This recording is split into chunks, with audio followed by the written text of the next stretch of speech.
Alright, so I've already tweeted that I'm watching that fair value gap with this buy side liquidity pool right there.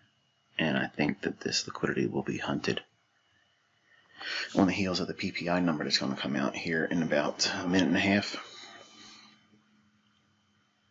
So you have a volume imbalance in here between the bodies of these candles here, and you have the low of that candle and this candle's high. So plus the short-term high. So I'm thinking they're going to pump it right above the opening price at midnight. Power 3 kicks in after it takes the short-term stops here, and then attack the sell side. Now I've already stated I'm not going to push the button because it's a big day yesterday, so I'm not trying to chase it, but it's important for you and them to see why the morning session after a big down day or a big up day should be avoided and trading the PM session later on. But can you see how that fair value gap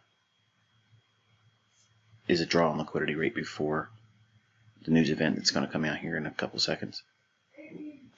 Yes. No, speak. Yes. You don't have to be polite. They hear about you, and they never hear you.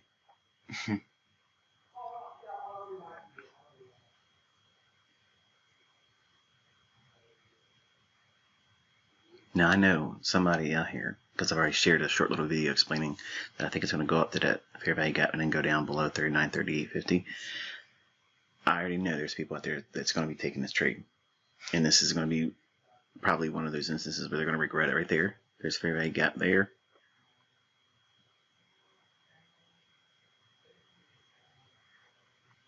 So PPI numbers, it's a high impact news driver.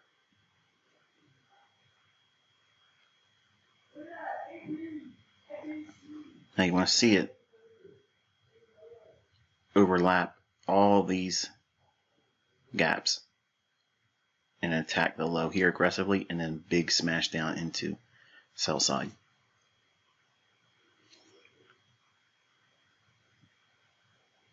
The stop would be above that high right here. That's framing the high of the gap. But again, because it's the day after a large range day, we don't want to do anything because it's more prone to be either a losing trade or get stuck in chop.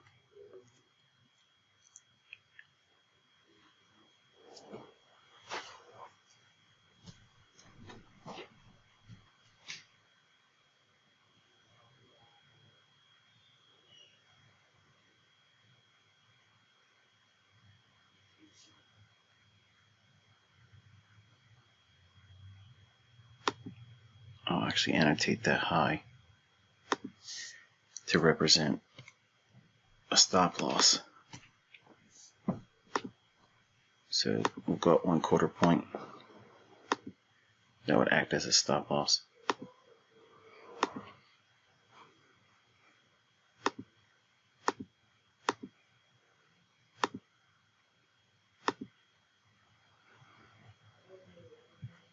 So that way you can see it visually.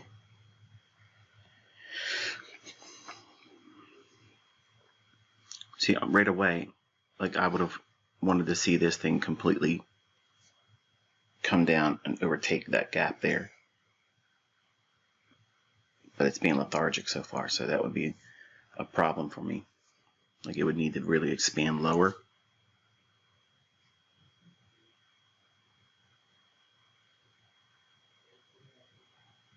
But if it can get below the 39.3850 level, it could probably snap up from there, because there's a lot of folks that are looking to trade a breakout below yesterday's low, which is again over here. And anyone that tried to buy it, they have their stop loss below here in the form of a sell stop. So they watched it go overnight into this area here, into the order block. We're looking for a continuation to take out yesterday's low.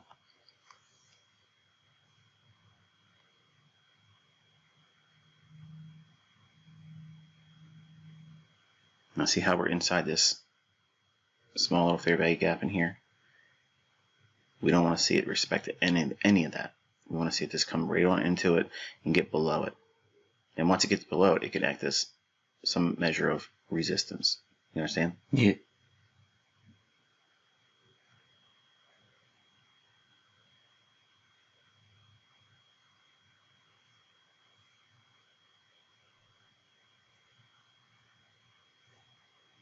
Now, if you were in a trade as it hits into that fair value gap we're talking about now, that would be a partial. But again, bearing in mind that we're trading days that are not going to be on the heels of a large range day, at least not the morning session. You see how it's struggling to get below that fair value gap? Yeah.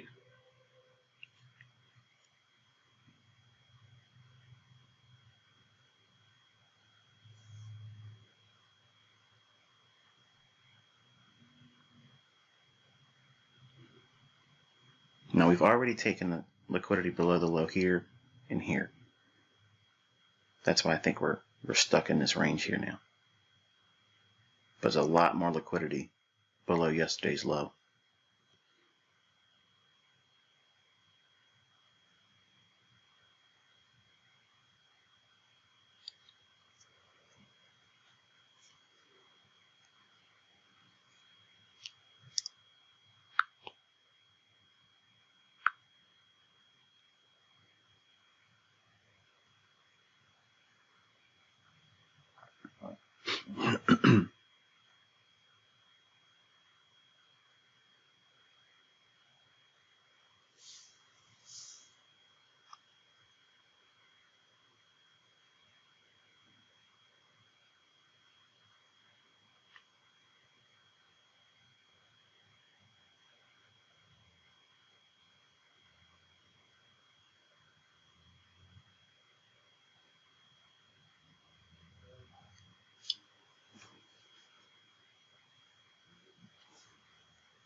Now you don't want to see this candle here. You don't want to see its high taken out. To revisit that fair value gap now, that's not constructive for a low resistance liquidity run to take out the 39.42.50 and 39.38.50 level. Touching here, we're going back into the body here. That's permissible, but we don't want to see it go back above this candle's high. That would be, it would be an instance where I would neutralize the trade.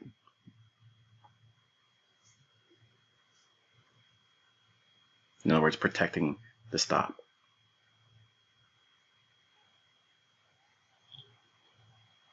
Returning back to the opening price at midnight. That's that dotted line here. So the logic is we should be bearish, but we don't trade the morning session.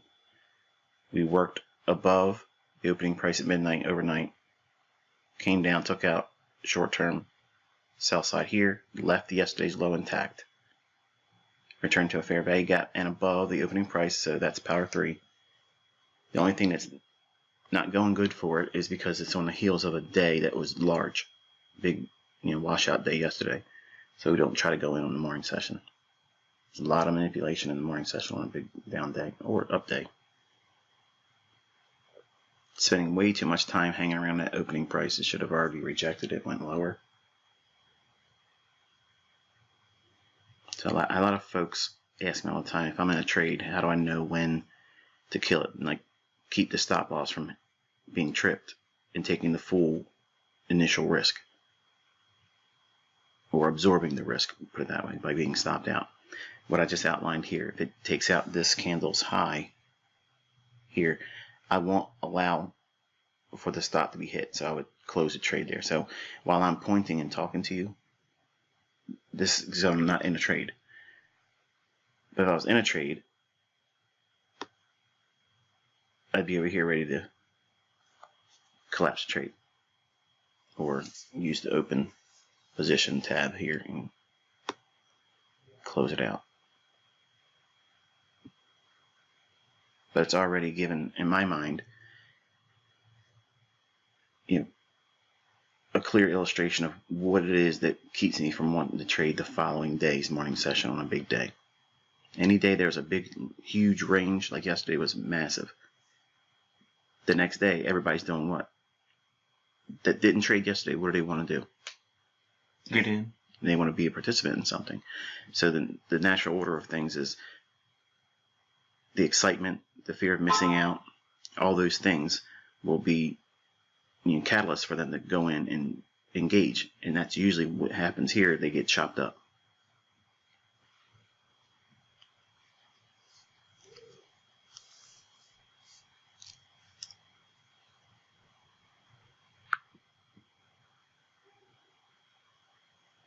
See how long it's staying at that opening price?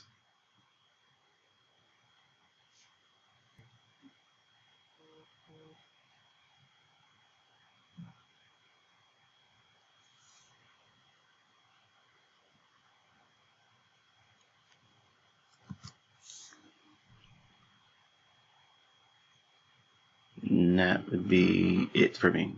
I'd collapse the trade there. If it was if I was in a trade, going above that would indicate that it's likely to go higher and longer, and maybe even challenge overnight high. So I wouldn't be willing to sit in that.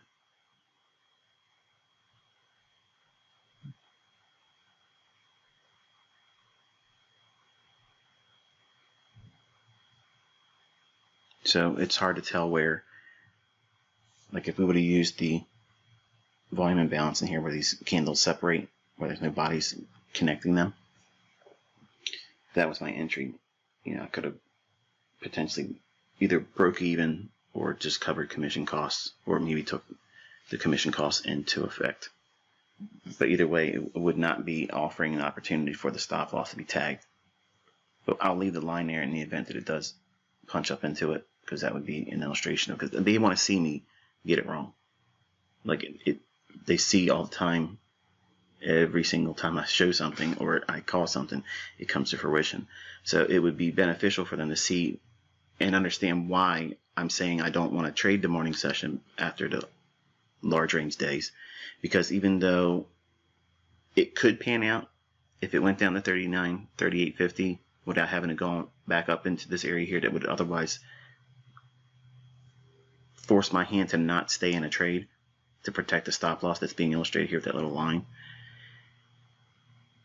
it would further,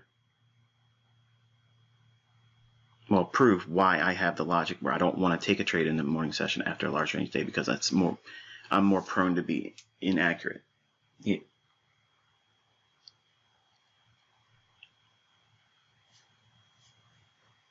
So that right there doesn't bode well for the short. So we would already been neutralizing the position anyway.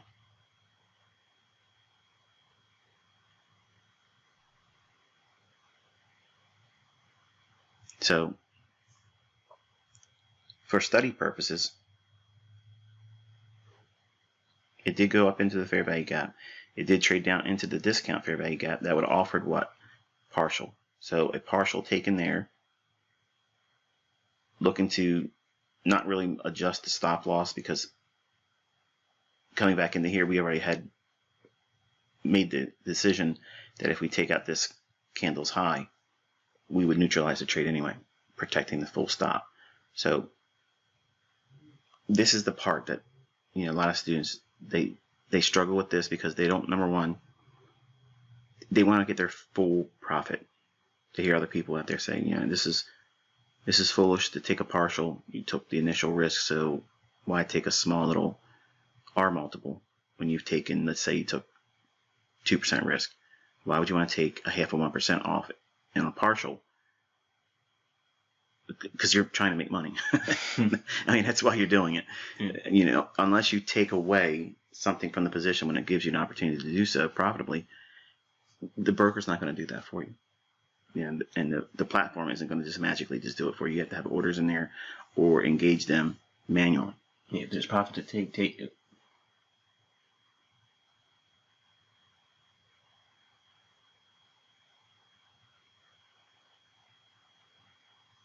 Now, let's play devil's advocate for a moment. Say it just come up to take out that short-term high right there. And then say it sinks and goes down here and takes the sell side now. Invariably, because I've already shared the expectation of what I think would likely happen here. Not that I'm engaging. You can see it's a live account. There's no button being pushed, and we talked about it as it was happening. This instance where it comes up, just takes that short-term high and then runs down there and takes a 39, 38, 50 out, and they're hearing me now talk like this. They'll say, well, you collapsed the trade. You would have missed that trade. Right.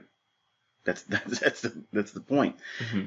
You have to manage the risk, trade within the realm of high probability, and the fact that we went above this candle's high after running in here and trading to a discount, we don't ever want to see it come back up here again. Like, the logic is it needs to come down and take the sell side and then attack the sell side here. If it's hemming and hawing, hanging around in that vicinity here at the opening price or in the fair value gap, it's spending too much time. So the first thing I teach, because of the algorithm's tendencies to lean heavily on time first, then price.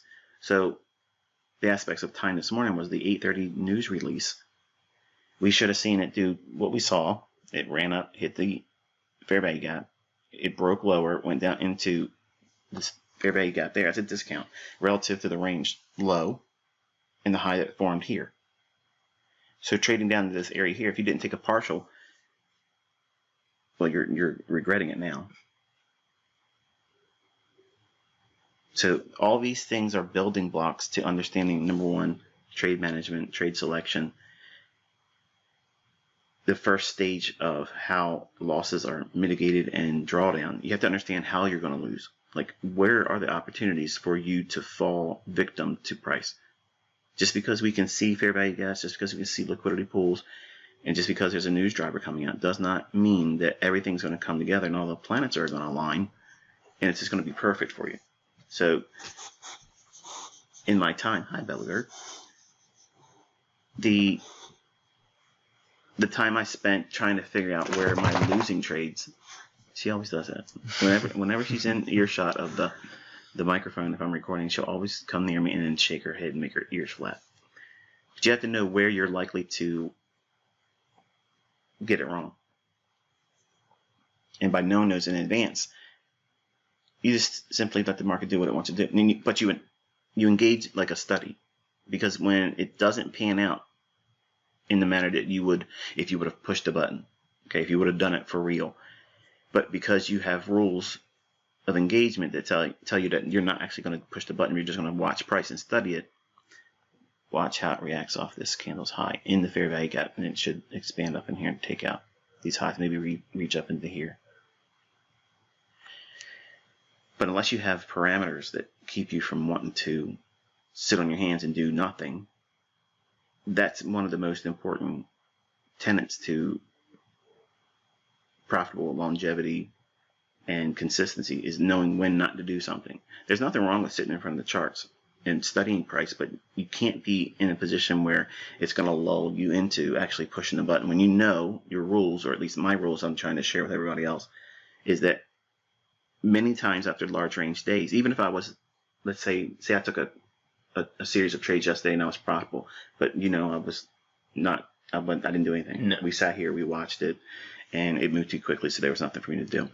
If I would have made money yesterday and I went in the morning session here, I would be breaking my own rules. So I'm actually hoping that this thing goes up and hits what would otherwise be a stop loss for me, so that way they get a taste of what it was like me getting it wrong, but I'm sticking to my rules, and it would really illustrate why I have the rule.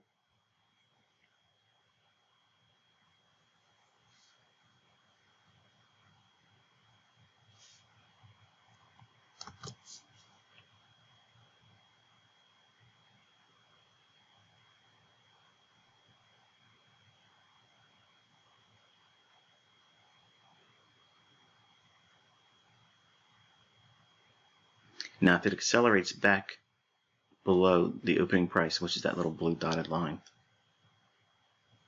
if it accelerates down below that, then it should not come back up. It would have been just them running back up here to take the stops here and then price lower.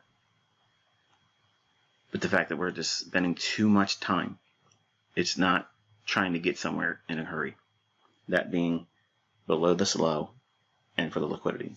So it should have, in my mind, if I would have been in this trade, like say it was a real entry and it wasn't on the heels of a large range day yesterday, I'd be really interested to see it move now. Like when I do my recordings and I have the benefit of typing out what I think is likely to occur, like I'll say, I'm expecting range expansion now.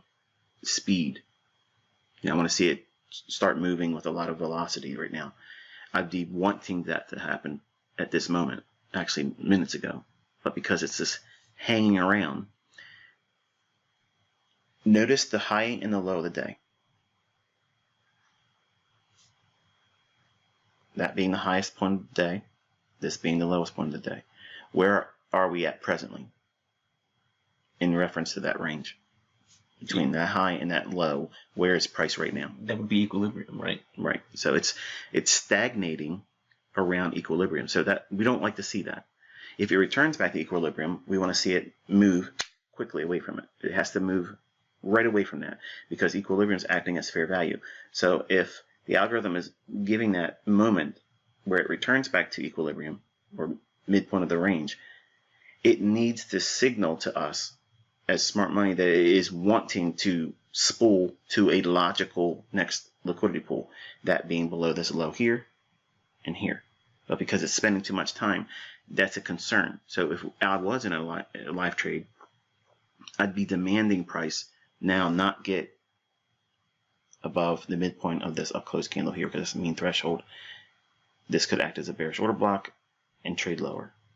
Attack this low and here. Now, if it does this, folks that again heard me outline this here again,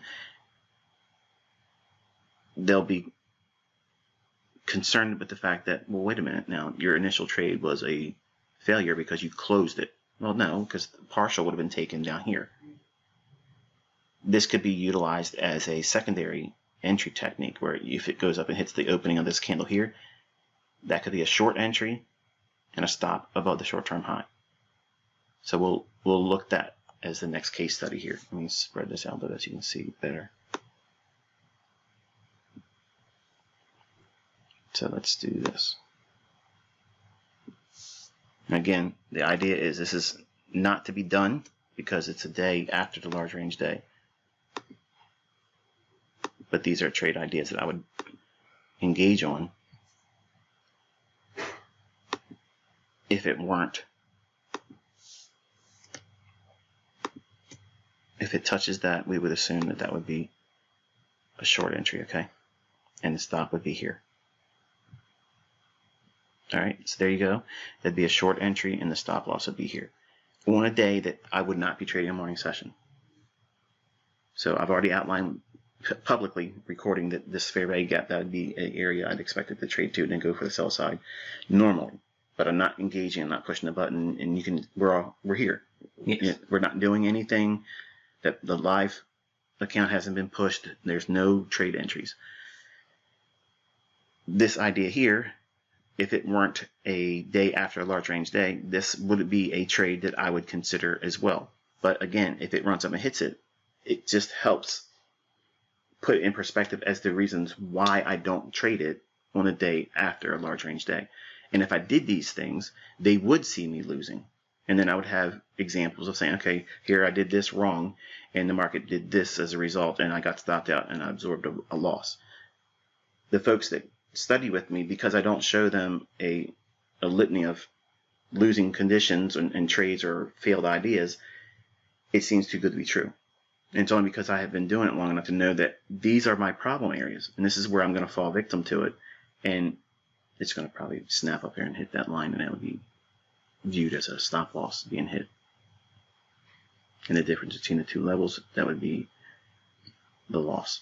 But look how it's just hanging around still in equilibrium between here and here. Let's draw a fib on that just to illustrate it. Some sure there's going to be people that aren't following what I mean. There's 50% of that. It's just hanging around in there. So we don't want to see that. It should have already moved away one direction or the other, but because they're just stagnant, That is the characteristic of what the morning session looks like after a big range day, an extremely large range day like yesterday.